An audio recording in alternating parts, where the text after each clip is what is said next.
President Theodore Roosevelt and the establishment of public lands between 1901 and 1909. Theodore Roosevelt was born on the 27th of October, 1858, in New York City and served as the 26th President of the United States from 1901 to 1909. Former President Roosevelt upheld a strong passion and appreciation for the outdoors. Followed by the passion and appreciation, Roosevelt achieved preservation of 236 million acres of land by establishing public land. Of those 230 million acres, there were 5 national parks and over 18 national monuments. Roosevelt's establishment of public lands sparked the ability to protect and preserve such lands today. Today we will focus on the former president, Theodore Roosevelt's goal to protect and cherish the public land and how such aspirations from one man came about. Prior to Theodore Roosevelt's term of presidency, he found himself in the hollowing depth of depression after losing both his father and his best friend. Roosevelt found himself on the doorstep of Bill Sewall, a wilderness guide in Maine, on the 7th of September, 1878. Sewall took Roosevelt into the Maine woods to Island Falls. Between going in and out of the woods, Roosevelt's passion and appreciation for such lands began to grow greatly. In the novel Becoming Teddy Roosevelt, How a Maine Guide Inspired America's 26th President, the growth of Roosevelt is written out by the growth of Roosevelt as he went into the woods, as a depressed, asthmatic city boy, and would come out after many trips, a rejuvenated, confident outdoorsman. Historically speaking, Roosevelt's experiences in the Maine woods have been known to have saved his life and would soon bring meaning to him on why it is so necessary to be in the outdoors and preserve the outdoors. After Theodore Roosevelt was elected as the 27th President of the United States in 1901, Roosevelt took a passionate life to build a foundational system that would protect and preserve land.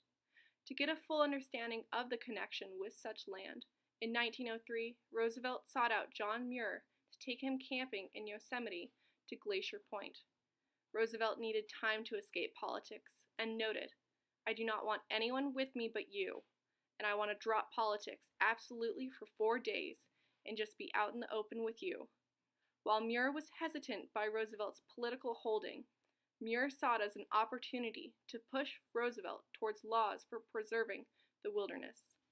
On the camping trip, Muir told Roosevelt of all the stories, geological, and natural history of California. Following the camping trip, Roosevelt was able to return from the woods refreshed and motivated to preserve the United States forest and wilderness. Roosevelt would then move into his time of action towards laws being passed for the conservation of public land. On a hunting trip in Roosevelt's earlier years, Roosevelt's hunting party cornered a Louisiana black bear, tied it to a willow tree, and suggested that the president shoot it. Viewing this as extremely unsportsmanlike, Roosevelt refused to kill the bear. A political cartoonist celebrated such a choice and created a cartoon about the event. This was followed by a candy shop owner who decided to create a stuffed toy bear and dedicate it to Roosevelt for his choice of not shooting down the black bear. Because of Theodore Roosevelt's noble choice, there was an abundance of celebration and commemoration of Roosevelt's conservational accomplishments for public lands. As a result of Roosevelt's humanity in nature and in drive and push for preservation along with conservation for land, Roosevelt was set to establish public land by his long-lived goal to protect wildlife and public lands by creating the United States Forest Service and establishing 150 national forests, 51 federal bird reserves, 4 national game preserves, 5 national parks, and 18 national monuments by establishing the 1906 Antiquities Act. Roosevelt was an advocate for public lands and the conservation and preservation of other such lands. On the 22nd of January in 1909, Roosevelt addressed a letter to the Senate and House of Representatives that discusses the National Conservation Commission. Roosevelt describes the document to be one of the most fundamentally important documents ever laid before the American people. Roosevelt writes about the welfare of the people and the impact that the conservation of public lands will have. Roosevelt's letter discusses the use of waterways with the growing populations and the conservation of the rivers. Roosevelt deliberates over the current lack of preservation of forests and that only 1/5 of forests are preserved. Roosevelt goes into lengthy detail on the topics of water, forest, land, and mineral conservation, with factual and statistical backings in support of public land conservation. Roosevelt used his passion towards natural preservation to achieve the passing of laws to conserve and preserve public lands by his letter to the Senate and House of Representatives. President Theodore Roosevelt served 2 presidential terms between 1901 and 1909. Roosevelt served a great impact as an advocate of public land preservation and conservation.